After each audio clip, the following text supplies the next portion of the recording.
नमस्कार साथियों। इस समय आप मेरे पीछे जम्मू कश्मीर की बेसरान वैली का एक चित्र देख रहे हैं, जो कि मिनी स्विट्जरलैंड के नाम से भी विख्यात है।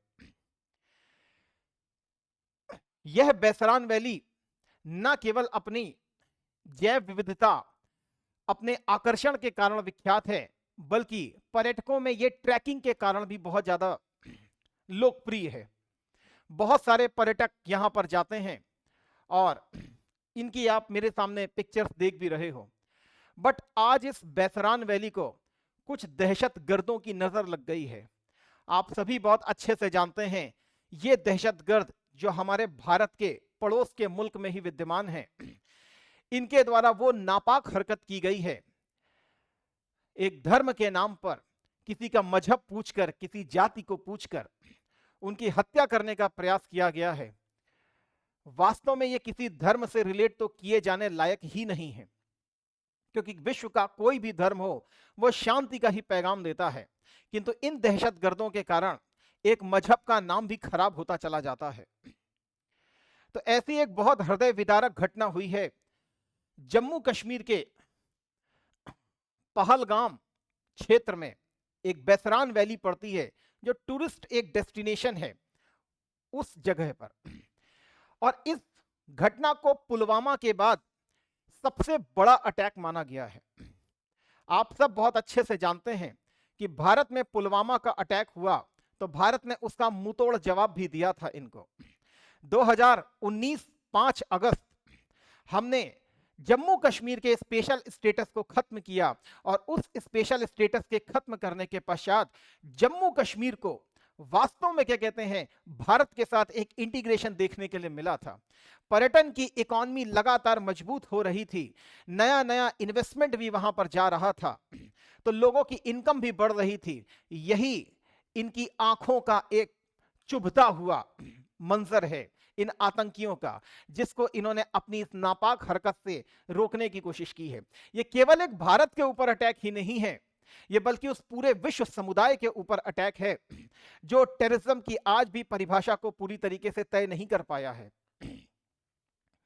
सबसे इंपॉर्टेंट चीज अगर मैं आपको यहां पर बताना चाहूं तो हमारे आदरणीय प्रधानमंत्री जी इस समय भारत में तो मौजूद नहीं हैं, वो सऊदी अरब की विजिट पे गए हुए हैं और उनके द्वारा वहीं से एक ट्वीट भी किया गया है और यह भी बोला गया है मुंह तोड़ जवाब दिया जाएगा, जस्टिस रखा जाएगा, तो वेट एंड वॉच, हम उसका भी आपको जवाब जरूर देंगे।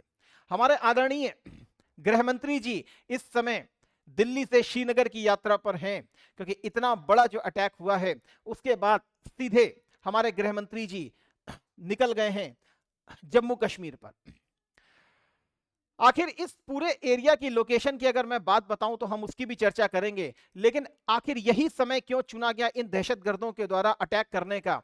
तो इस समय अमेरिका के उपराष्ट्रपति जेडी वांस जी जो हैं वो भारत में ही मौजूद हैं और जेडी वांस की उपस्थिति में ही इस प्रकार की हरकतें की गई हैं। एक प्रकार से दिखाना चाहते हैं दहशतगर्द कि अभी भी जम्मू कश्मीर का मुद्दा सुलझा नहीं है और जम्मू कश्मीर में अभी भी प्रॉब्लम्स विद्यमान हैं और इंटरनेशनल कहीं ना कहीं हस्तक्षेप की डिमांड ये भी कर रहे होंगे। तो पूरे विश्व समुदाय की जो भी प्रतिक्रिया है वो भारत के साथ ही है और भारत भी इस पर जल्द ही एक एक्शन लेता हुआ आपको दिखाई देगा। अगर मैं बात करूं कि जब से 2019 से आखिर जब 370 का स्पेशल स्टेटस हटाया गया था, उसके बाद भी बहुत सारे अटैक हमारे ऊपर हुए हैं। चाहे आप कठुआ अटैक की बात करें या गादरबल अटैक की बात करें या डोडा हमला की बात करें या रिहायशी हमला की बात करें या गुलमर्ग हमला की बात करें, तो इन सारे हमलों को हमारी सेना ने मुंहतोड़ जवाब दिया है। किंतु आज कहीं ना कहीं एक इंटेलिजेंस का फेल्योर भी हमको देखने के लिए मिला है। अब यह भी एक बात समझ सकते हैं आप कि भले ही हमारी सेना ने बहुत सारे अटैक्स इनके रोके हों, बहुत सारे अटैक इनके खारिज किए हों, लेकिन अगर कोई एक बड़ा अटैक हो जाता है तो फिर से वहां इंटेलिजेंस का ऑप्शन और इंटेलिजेंस के ऊपर क्वेश्चन मार्क लगातार लगता ही जाता है। आखिर कौन सा ये क्षेत्र है, तो मैं सबसे पहले आपको ये बताना चाहूंगा। आप जरा इस लाइन को देखें, सॉरी, आप इस लाइन को देखें तो आपको समझ में आएगा कि ये एक लाइन आप देख रहे हैं, this one is the line of control.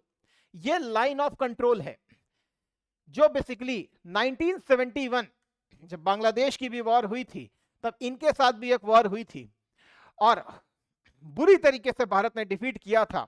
उसी के बाद शिमला एग्रीमेंट हुआ था और उसी के पश्चात इस एलओसी को यहां पर ड्रॉ किया गया था। यह बेसिकली इंटरनेशनल रिकॉग्निशन लाइन नहीं है फिलहाल, लेकिन एलओसी एग्जिस्ट तो है। तो 1972 में एलओसी आप देख रहे हैं यहां पर। आखिर इस एलओसी के पास ही, आप इस एलओसी के पास ही अगर मैं बात करूं तो यहां पर राजौरी लिखा हुआ है, इसी के पास यहां पर गुलमर्ग आपको देखने के लिए मिल जाएगा, इसी के प्रकार बारामूला और कुपवारा भी देखने के लिए मिल जाएंगे आपको। तो अगर मैं बात करूं, ये आपको कुछ टूरिस्ट डेस्टिनेशन जम्मू कश्मीर के देखने के लिए मिल रहे हैं। जम्मू, कटरा, पहलगाम, अमरनाथ, इधर श्रीनगर, गुलमर्ग और सोनमर्ग। इस गुलमर्ग की अगर मैं बात करूं तो ये लाइन ऑफ एक्चुअल कंट्रोल से हार्डली 10 किलोमीटर की रेंज में अगर आपको देखने के लिए मिलती है। और ये जो घटना हुई है ये पहलगाम के, जो अभी हमने मिनी स्विट्जरलैंड को देखा, बेसरान वैली, वहां पर बेसिकली घटित होते हुए दिखाई दी है। अगर इसको मैं मैप से आपको दिखाना चाहूं तो यहां पर आप देख सकते हैं ये है गुलमर्ग और ये है आपकी लाइन ऑफ कंट्रोल। तो इसके और इसके बीच में हार्डली 5 से 10 किलोमीटर का फासला है।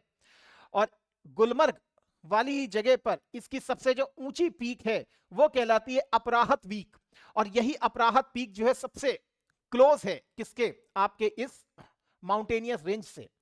अगर मैं यहां पर आपसे बात करूं स्पेशली, तो यहां पर आप देखने का प्रयास करें, ये है बेसरान वैली, ये है आपकी बेसरान वैली। और इस बेसरान वैली को अगर मैं इस तरीके से करता हूं तो आप यहां पर देखेंगे सारे टूरिस्ट डेस्टिनेशन आपको देखने के लिए मिल जाएंगे। Hilton, Pahalgam, Baisaran valley, mini Switzerland, Baisaran, Pahalgam. उसी प्रकार यदि मैं इसको छोटा करता हुआ चलता हूं तो यहां पे कुछ वाइल्ड लाइफ सेंचुरीज दिखाई देती हैं, और इसको जैसे जैसे मैं छोटा करता जाता हूं तो यहां पर आपको दिखाई पड़ेगा कि ये पहलगाम है और इसी के बगल में श्रीनगर और इधर आपको गुलमर्ग, और यहीं से आपकी जा रही है क्या, प्रॉपर एलओसी। तो एलओसी भी आपको यहां पर देखने के लिए मिल जाती है। अब मेन चीज क्या है कि इतना इन्होंने अटैक कर दिया और यहां से बच करके निकल भी गए। तो एक्चुअल में बच करके निकलने की भी कुछ वजहें हैं। अगर इस रीजन की आप थोड़ा सा क्लाइमेटिक जोन को देखने का प्रयास करें तो ये जो इलाका पड़ता है बेसिकली आपका रियासी, अनंतनाग, श्रीनगर, ये एक्चुअल में डेंस फॉरेस्ट के इलाके हैं। ये एक्चुअल में डेंस फॉरेस्ट के इलाके हैं और ये डेंस फॉरेस्ट की ये आड़ लेते हैं और यहीं पर आपको बेसिकली पूरी माउंटेनियस रेंजेस भी देखने के लिए मिलती हैं। तो यहां पर ये सीधे अटैक करके यहां से निकल गए, कहां, डेंस फॉरेस्ट की तरफ। भले ही हमारी सिक्योरिटी फोर्सेस के द्वारा यहां सर्च ऑपरेशंस किए जा रहे हैं, लेकिन यहां का टेरेन थोड़ा सा जो है वो, और क्लाइमेट जो है वो थोड़ी सी डेंस फॉरेस्ट वाली है, इसीलिए इनके लिए एक सुरक्षित पनाहगाह भी है। आखिर क्यों ये अटैक किया गया? अटैक करने का भी सबसे बड़ा रीजन है कि अब डायरेक्ट तो अटैक कर नहीं सकते हैं। खासकर आप सभी को मालूम है अब स्टार्ट होने वाली है बहुत जल्दी ही अमरनाथ यात्रा, और अमरनाथ यात्रा को पूरी तरीके से कवर करती है हमारी सीआरपीएफ। तो अब उस समय तो वहां पर कोई परिंदा भी पर नहीं मार पाता है, लेकिन 2019 के बाद से जब से इसको हमने एब्रोगेट किया, वैसे ही धीरे धीरे टूरिस्ट एक्टिविटीज यहां पर बढ़ रही थी। तो स्पेशली टूरिस्ट को अटैक करने का एक बहुत बड़ा कारण, एक बहुत बड़ा मैसेज होता है, और वो मैसेज केवल घरेलू स्तर पर ही सर्कुलेट नहीं होता है, वो बल्कि विश्व स्तर पर सर्कुलेट होता है। आप जानते हैं कि जम्मू कश्मीर हमारा सिरमौर है और यहां पर टूरिस्ट की बहुत बड़ी संभावनाएं हैं और इकोनॉमी का एक बहुत बड़ा पार्ट है आपका टूरिस्ट। इस प्रकार के अटैक कहीं ना कहीं साइकोलॉजिकल इंपैक्ट करते हैं किसके ऊपर, टूरिस्ट के ऊपर, कि हम वहां पर जाएं या ना जाएं। और ये जो अटैक किया गया इन कमबख्तों के द्वारा, वो सेना की वर्दी पहन करके और पुलिस की वर्दी पहन करके किया गया। लोगों का नाम पूछ करके, मजहब पूछ करके बेसिकली उनको मारने का प्रयास किया गया। तो ये सारी घटना हमको देखने के लिए मिल रही है। आखिर पहलगाम इतना इंपॉर्टेंट क्यों है? क्योंकि एक्चुअल में हम लोग जब यात्रा करते हैं अमरनाथ की भी, तो हमारा पहला डेस्टिनेशन होता है जम्मू, या फिर हम जाएंगे श्रीनगर की तरफ। तो हमारा पहला डेस्टिनेशन ही होता है जम्मू। जम्मू से यहां पर दो रास्ते खुलते हैं।